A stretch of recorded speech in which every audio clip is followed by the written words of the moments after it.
you know that your message connects with an audience, but you don't know how to get on paid stages. And so I want to be very clear with you that this is the process, full transparency. I said this multiple times. I didn't luck into this. I followed a very systematic approach. And so the approach that I'm going to share with you, the way that I'm thinking about it is the way that I'm going to be bringing it to you. So it may not be polished, it may not be perfect, but it's my process that I want to share with you through the lens of Grant's Speak framework. Okay. And so here's the steps. We're going to walk through each one of these. You have seen these before. They build on one another. When Grant was talking earlier, I was kind of paying attention to the chat, kind of seeing things that were coming up, thinking about what I could help and really dial in with y'all here. And I saw a lot of y'all asking questions about the further steps, which is great.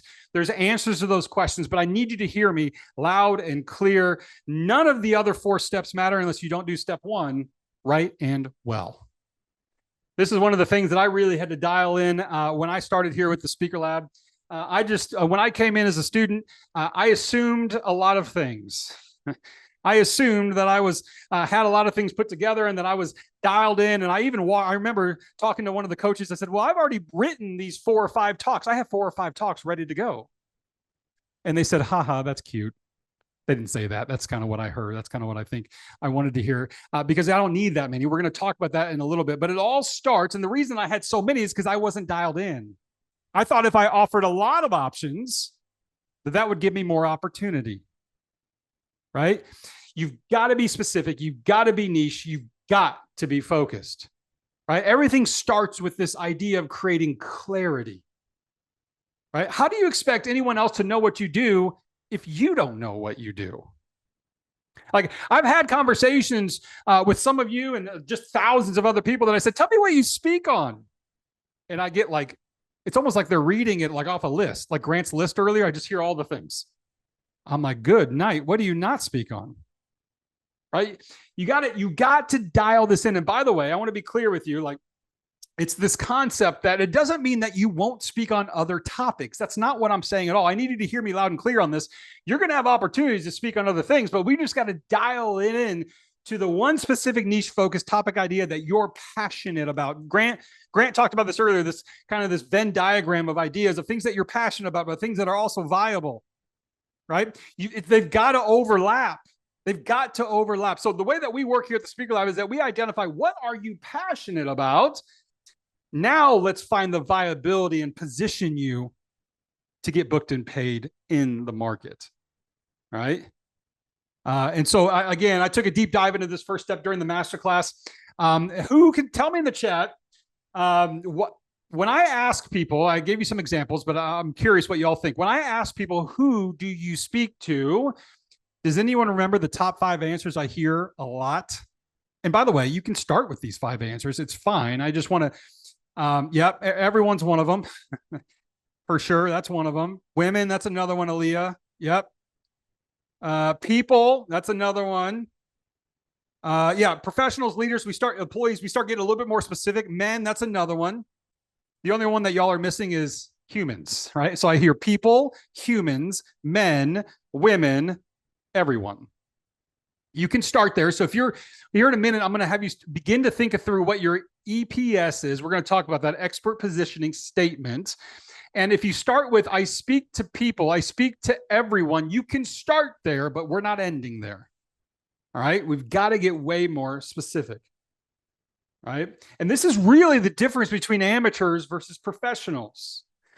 You might have heard me talk about this before, but it's so critically important. I need you to hear me say this, is that in speaking, there's kind of 2 lanes in speaking, and you get to pick which one you're in. There's 2 lanes, and there's nothing wrong with either lane, but I just want to clearly define both lanes for you. Lane number 1 is just a lane where you have a message, you want to share that message, you want to connect with an audience, you know that your message can connect, and you just love doing it, but you're not building a business and you're not getting paid. That's a lane that some of y'all are in right now, right? That's the free lane. That's the free lane, right? The free lane. And then the second lane is the fee lane, where you do very similarly and you think very similarly to that other lane, that first lane, but you're actually building a business where you're getting booked and paid to speak, right? Because here's the difference. You can be really passionate, you can be really excited about a message that you want to share, but if you're not positioned and connecting and viable in the market, you're not going to get paid. And here's the problem with that, is that when you're in that free lane, There's a lot of false positives in that free lane. I talk about this term a lot, these false positives. Here's some examples of false positives. Your audience is like, man, this is, I love it. And the event planners are like, yes, yes, we want you to come speak at our event. Yeah, you should come in. And then you go to the event and they're not paying you. Or they say, oh, we'll pay for your hotel. We'll give you a gift card. And you're like, well, people are paying me. Right? We start getting these false positives because we're working with people. We're building our quote unquote business around people that don't pay for speakers. Do you see the innate issue with that? We're making decisions. We're doing things for people that don't pay us versus creating your business, making changes, leveling up what you're doing to the people that are actually paying you.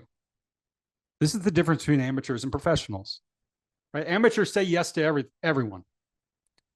Right? Professionals solve one specific problem for one specific audience. There isn't a week that goes by. By the way, I'm not, anything I share with you in my time here isn't to brag. Please don't hear me that way. I want to come very humbly to you and just share with you kind of what's going on with me. There isn't a week that goes by that I don't get an email from an organizer that wants me to come speak at their event. And they don't pay speakers. And as much as I love connecting with organizations, I'm building a business. Right? Now, don't get me wrong. A side note, I do have a process where I do 3 free gigs a year, but you have to get on that list and you have to meet very strict criteria for me to go there. I can share that some other time with you if you want to know about it. But there is a process for that. But at the end of the day, I'm building a business. Right? And so I've got to stick to that. All right. And so one of the ways that we start dialing this in is with our expert positioning statement. So instead of like, a lot of us think that we speak on leadership, we might say that. You see that on the screen here. So we want to get, how do we get way more specific into that? So I want you to start thinking along those lines in this concept, in this idea that we call the expert positioning statement, right? Or EPS. I want you to write that down in your own notes. EPS, expert positioning statement. All right. And here's a framework that you can utilize. I help blank solve blank so they can blank. All right. So I help. Who do you help? What do you want to help them solve so they can get X results? Right. Let me give you an example. Here's mine. I help mid-level hospitality leaders remove unnecessary life distractions and focus on living more intentional, fulfilled, and meaningful lives. That's pretty good, right?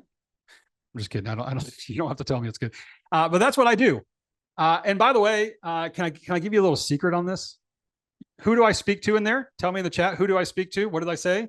I've only said it once. I'm only saying it once on purpose to see if you picked up and see if anything stood out to you. Who do I speak to? Yeah, specifically mid-level hospitality leaders. Yep. Right. And what do I solve? Anyone remember?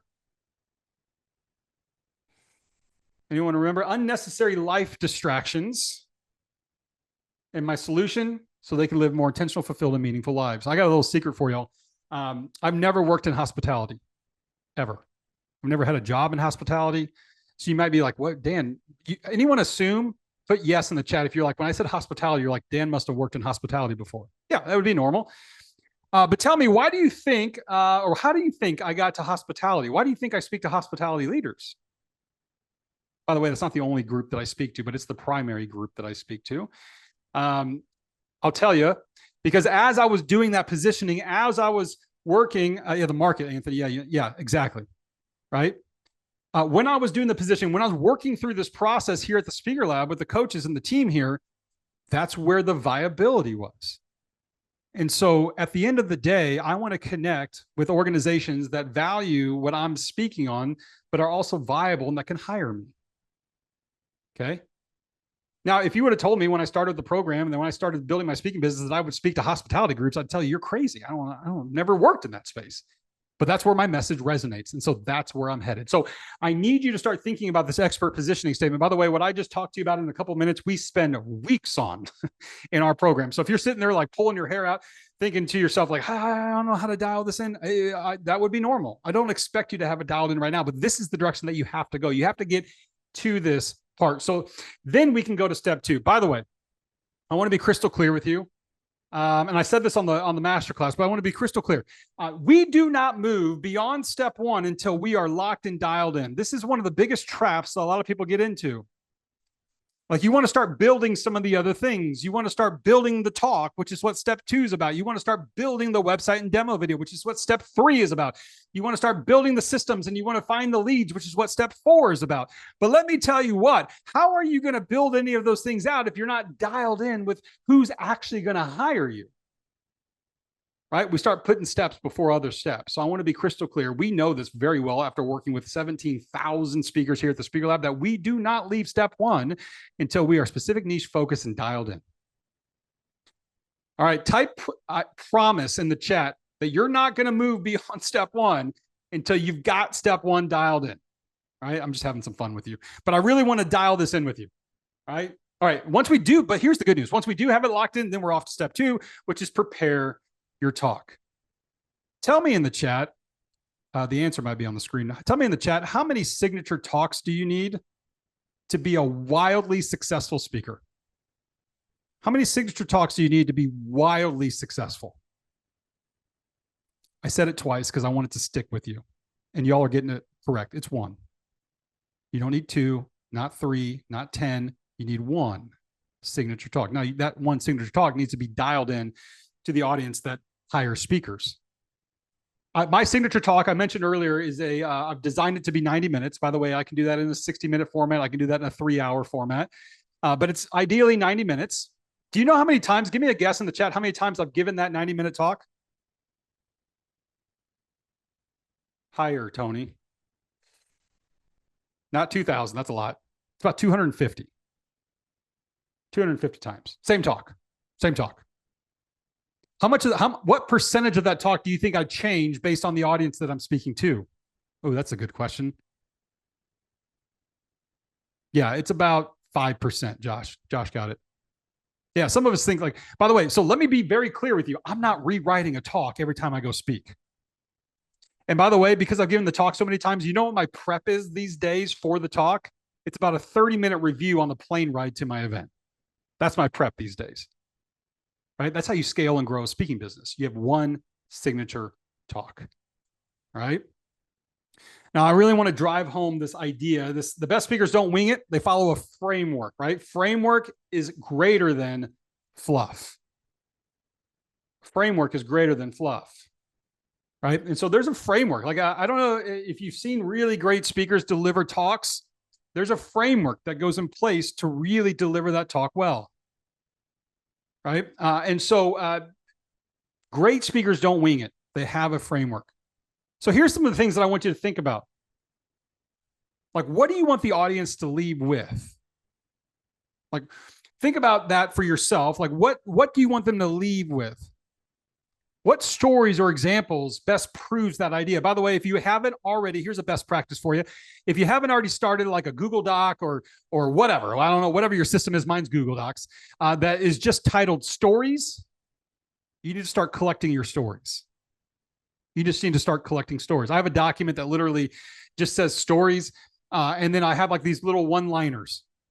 You know, like when you, if you have a little one-liner that if you just read the little like 5-8 words, you would know exactly what story that is for you. You guys know what I'm talking about, right? You guys tracking with me on that? Yeah. So you need to create your document that just has stories. Because when I start creating new content, I go to my stories doc.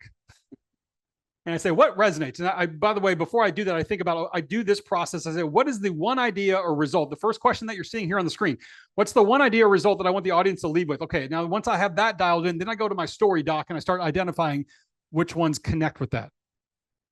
I'm going to get a little granular here. And I just don't have a document that says stories and one-liners. I also have kind of the key takeaways that story delivers, right? And so it like expedites the process when I'm going to that list. So there's a little bit more in depth to it, but that's not where I started. I just started with a stories doc that just had one-liners, okay? So if that's where you start there, okay? But you got to have a framework. And again, you've got to have 1 signature talk that dials through that process. This is one of our students here. I was about to say one of my favorite students, but I guess she is. She really is. I helped Melanie not too long ago get enrolled into the program here at the Speaker Lab. And she was in one of these boot camps with us. And so look what she says here. This first process like really helped you get clear. Right? You can read through what she says here. I highlighted some of the things that really stood out to me, but going through the process helped me get precise about who I want to serve. You can't skim over this. You really got to spend some time here. This is the foundational, the building blocks of really connecting with your audience. We practice this, we rehearse this with our students that are in our programming. Of your talk, where do you think we spend the most time really rehearsing and practicing with our students? Do you think it's like the core, like deliverable takeaways, like the 3 things that people are going to take away? What part of the talk do you think that we spend the most time? I'll tell you. The connecting, yeah, that's through the storytelling. So storytelling is certainly part of that. Christine nailed it, the opening. Joey, yeah, you know, yeah, the ending, open and beginning. If you can take off and land well, in my opinion, that's like 80% of the deal. Like, if you can take off well and you can land it well, that's like 80% of the deal, right? And then people remember how you started. People remember how you left them. All right, I got to keep us moving forward to step number 3, which is establishing your expertise. Establishing your expertise. Now, this step, in a very black and white way, is really all about your website and your speaker demo video, right? It's your brand. Tell me in the chat. I might have asked some of y'all this before, so you guys might know the answer, but tell me in the chat, when a event planner, now I want to qualify this question, all right? So pay attention. When an event planner who hires speakers, okay, not an event planner that needs speakers. These are the 2 lanes I'm talking about, right? An event planner that hires speakers. Josh, I haven't asked the question yet. When they land on your speaker website and demo video, how much time do you think they spend on average looking at that website and demo video? Josh came in with 60 seconds. I got 15 seconds, 30 to 60 seconds. Oh, 30 to 90, 5 to 10 seconds, 60 to 90. Are you ready for this answer? I saw this not too long ago. It's on average like 25 seconds. 25 seconds. So, like, think about this for a second. What could they, Grant talked a little bit about this earlier, but what could they possibly be doing in 25 seconds? It's pretty simple. They're making judgment calls. That's the way I say it anyways. That's the way I think about it. They're making judgment calls. Let me tell you what they're not doing. These are the things that keep us up at night and that we think they're doing, but let me tell you what they're not doing. They're not reading every word that you chat GPT to try to get perfect before you put it on your website. They're not doing that. They're not reading all those words, right? And that 10-minute demo video that you created that you think that's a really great demo video. I'm only saying that because I've seen this before. I'm not saying that you all have this. They're not watching that. 20 to 25 seconds max on your website and demo. They're making judgment calls, right? And so you've got to be dialed in. It's got to be, not only do you need a website and a demo video, don't get me wrong, that's critical, that's important, but they have to be designed in a way that event planners who hire speakers, when they see it, they are like, oh, that person's brand identifies, that's typically who we kind of look for when we hire a speaker. It's got to be set up the right way, right? And so one of the beautiful things about the Speaker Labs is that not only do we create your website and demo video for you, but the design of it is also designed to get you booked and paid to speak, right? So you got to establish your expertise. One of the other things that I see quite often with this establishing your expertise is that people say, well, Dan, I know I'm the expert. What do you mean establish my expertise? This isn't about you knowing that you're the expert. I believe you're the expert, right? But we need event planners who hire speakers to see you as the expert. That's why this is called establishing your expertise to the event planner. If I could add something onto this step, that's what I would add, right? To the event planner. So they see you as the expert, all right? So you're going to stand out, you're going to get skipped, right? Generic means that you're going to be invisible. If you have a generic site, they're not going to see it. In fact, I've worked with people that I do enrollment here at the Speaker Lab. So I help people get enrolled into our programs. And I have people that I work with all the time that say, hey, Dan, yeah, I have a website. And I go look at it. And we're looking at it together. And I'm like, yeah, this is good, but it's buried. Like some of us, like I've seen like a little tab at the top that says speaking. I told you earlier that they spend 20 to 25 seconds If they land on a page and that first page isn't just blatantly obvious of what you do, what are they going to do? They're going to move on to the next person. I'm going to say this because I want you to hear it. As event planners that pay speakers, what are they not in shortage of? What are they not in shortage of? Yeah, Bill, applicants, speakers. Yeah. Yeah, people that want, if they pay speakers, they're in no shortage of people reaching out to them to come speak at their events. So how are you going to level up? How are you going to look compared to all of these other folks? Oh, Dan, I don't have a website yet, but I'm just going to start reaching out. Good luck. You might get a lot of false positives. You might get a lot of events that want to bring you in and not pay you, which, by the way, that's a lane. Go for that. Go if that's what you want to do. But if you're telling me you want to build a business, you've got to be positioned out. So generic is invisible. Specialized is memorable and valuable. Right? You've got to be specialized in your topic, in your audience. By the way, this all builds off of step one. How do you create a specialized demo video and website if you aren't dialed in on step one? You've got to be dialed in on that first step. Arthur, one of our students, sent this in. You can read this or what he said here. But some of the words I highlighted that really stood out to me, when he defined his EPS, it gave him the focus. Here's one of the other benefits. When we go to step 4 here in just a moment, one of the things I really love is that when you know exactly who you're looking for and who, and you know the topic that you speak on, you know it resonates with the audience, it limits your prospecting way down. Instead of everyone being a potential option and spinning the wheels, I can really get focused in on dialing it in. Does that make sense? Give me a thumbs up if you're tracking with me. Give me a thumbs up any way that you can find a thumbs up. Physical, digital, whatever. Christine, I saw that physical thumbs up. LaShonda, I see you. Yeah. So, and so you got to get it dialed in, right? And people are going to notice that. All right. It's not about being, I love what Arthur said here. It's not about being discovered. It's about being developed. All right. All right. So again, as I mentioned earlier here at the Speaker Lab, we build these out for you. And it's designed specifically for your niche, for your specific industry that's going to actually connect with event planners.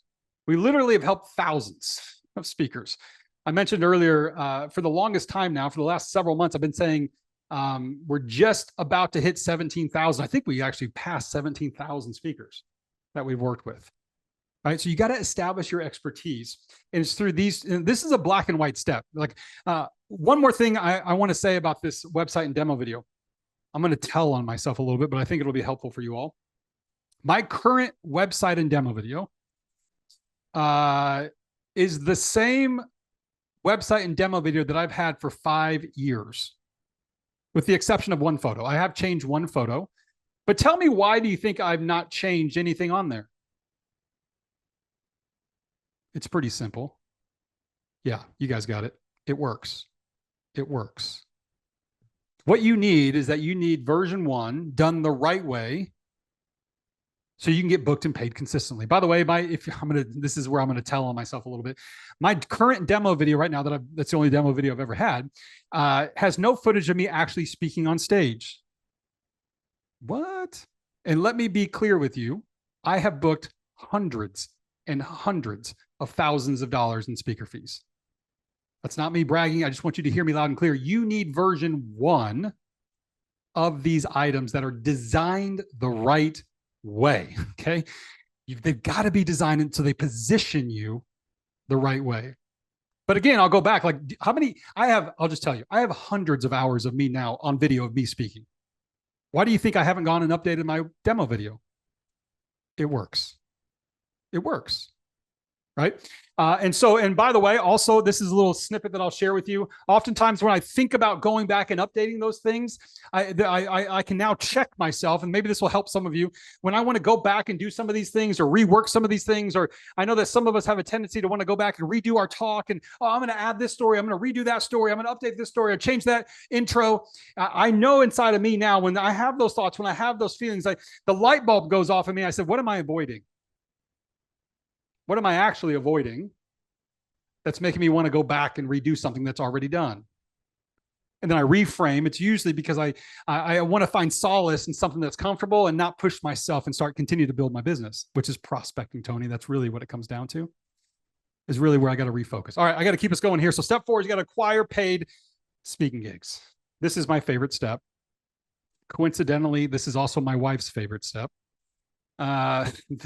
This is when checks start coming in the mail. And she calls it the mailbox money. We have fun with that. Every time I get a check that comes in the mail, I run in and we have a little fun. Okay, I won't tell you about how weird we are. We're weird. But we have fun with it and we celebrate whatever. And so it's a fun thing for us. It's just fun because honestly, speaking's changed my life. I could tell you more about my story some other time. My wife quit her job 2 years ago because of my speaking business. And we just have, we have a ton of fun, right? And so, but this step right here is all about, once you have the first 3 steps done right and well, this just becomes a rinse and repeat process. A rinse and repeat process, right? I want to tell you kind of the timing that we're in right now. I mean, the next couple of months for speakers is a pivotal time for speakers. Why do you think this is a pivotal time right now as we head into the holidays in the new year? Some of you might know or may not. Yeah, 2026 prep. That's right, 100%. Like people that are building now and reaching out and doing their and have all the pieces in place over the next 4-8 weeks are going to be positioned incredibly well. I got to share something with y'all because this is what I do. I need you to hear me loud and clear in this process because I'm just following the process. Last week, today's Wednesday, last Wednesday, Thursday, and Friday, I had 4 separate discovery calls. 4 separate discovery calls with 4 different event planners. I sent out 4 proposals last Thursday and Friday, totaling $54,000 in paid gigs.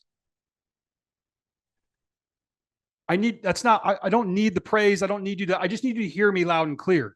The opportunity is wild in speaking right now, but it's only for people that are positioned the right way and have a process and have a system. That's what this step 4 is all about. Systems and processes. All right. Systems and processes. So you got to create the process. So, by the way, I did a podcast with Grant not too long ago where I talk through kind of this steps. There's 4 steps that I coach and train on all the time in this process. Step 1 is you got to have a lead gen process. How do you find leads? I said lead gen. Some of you are like, what are you talking about? Lead generation, right? So how do you find leads? How do you do your outreach? What's the process look like? By the way, inside of our programs here at the Speaker Lab, we have tools and things that actually accelerate that for you. All right, so lead generation. Step 2 is you got to have a contact strategy. Once you have a lead, what the heck do you do with them? And that's going to be unique depending on the industry and topic that you speak on. Right? Then setting up discovery calls. I just told you I had 4 discovery calls last week. Right? And there's 9 questions that I ask on every discovery call. Same 9 questions. And then the 4th step is proposal emails. Right. And so you might have a lot of questions on, Dan, what do you ask? But seeing that 4 steps, what is that? Like, do I go into a discovery call or do I go into my prospecting not knowing what to do? Or do I have a very specific process on how to build my business? That's what I'm trying to get, a system, Maurice. Yeah. Very specific system. I wake up every day knowing exactly what I need to do to grow and develop my speaking business. There's no question marks for me. Right. And this time of year, the next 4 months for me, I've got the dial on full blast. I'm dialed way up because I know this is the time when people start thinking about this. In fact, can I share something with you? Just a win for me. I'll share it with y'all. One of the discovery calls that I had last week that I sent the proposal to, they're actually thinking about me. They told me to reserve the dates in September that they want me to come out to Orlando. It's at Disney, actually, that I'm going to be speaking. They said, hey, we're Dan. They emailed me yesterday. I'm not even making this up. Yesterday saying, hey, Dan, we had our meeting about the event in September where it's pretty much, we're going to lock you in on that. But our team also talked about our spring event. We'd like for you to do that one too. Can you go ahead and reserve the dates in March, these 3 dates? Because we don't have the details yet, but do you think you'd be available? The opportunity is wild right now for people that have the systems and processes. Control equals consistency. When you have control of your business, you can rely on the outcomes. Okay, you can rely on the outcomes. Now, again, this is my favorite step, so I could just spend all day with y'all on this step. I love talking about this step, but I got to keep us moving forward. But I do want you to think about this. Like, there is a process here. I love it when I get a no or a not yet, because that means I can stop following up with you now. And now we have a very specific time frame that I get to follow up with you on. If it's a no, it's never. We're done. But that's okay. I'm okay with that. If it's a not yet, then now I know exactly when to follow back up with you. I have a ton of not yets, and that's cool. That's normal. Right. But speaking is a relationship business. It's not a one and done relationship. Nowadays, 70% of my gigs are recurring clients or referrals. Right. That's not how I started, though. So let me be clear. But by the way, just because I have a good percentage of recurring or referral clients, my prospecting hasn't changed a bit. I'm still doing the same process, the same outreach every day. Right? You got to follow up. You got to stay visible. You got to stay connected to. All right. So that's step 4. Again, I could spend all day on step 4. Step 5, you got to know when to scale. Now, this step for me, I told you, I'm giving you all my perspective. For me, this 5th step is an optional step. For some of you, it's not optional. Right? For some of you, it's not optional because you want to do more beyond speaking. Tell me in the chat right now if you want to do speaking because you see you're like keynote speaking because you see the opportunity to get your foot in the door so you can offer other things. Tell me in the chat what else you want to offer. For me, by the way, it's workshops. Like the reason that I do keynoting, I love it. Don't get me wrong, but the reason I do keynoting is so I can get workshops. I love workshops. I love doing things like we're doing right here. Although it's when I do them in person, I love in-person workshops. Yeah, so I got retreats and books and online courses and podcasts and trainings. Yeah. And so when you position speaking as the foundational piece, and I'm not saying you have to do this, I'm just saying that we've proven it out. If you position speaking, you do these first 4 steps as the foundation of speaking, anything else that you want to do will immediately get lift because you've got that foundation of speaking. Right. And so this 5th step is really about saying, all right, what else do you want to do? Do you already have a book? Do you already do coaching? A lot of people come to us because they're already doing something else. How many of you all out there, this would be a rhetorical question, so get ready. How many of you all out there would love to get paid to do your marketing? Woo! Some of you are like, I've been paying for my marketing. Can I tell you how much I pay annually for my marketing? Go ahead and give me your best guess in the chat. How much I pay annually? Anthony got it. $0. I don't go advertise my workshops. I do, but I advertise them through my keynoting. And I get paid really well to stand on the stage, provide value, and also say, hey, by the way, when I do my workshops, I go into a lot deeper dive into this very topic. So if you want to work deeper with me, I'd love to have that conversation with you. Right? I also have a book. Do you know how many times you can't even, this is a funny thing. I think it's funny. I don't know why I just did it. You can't even buy my book on my website. If you went to my website right now, you wouldn't even know I have a book. Because guess what? That's not where I sell books. Guess where I sell books at?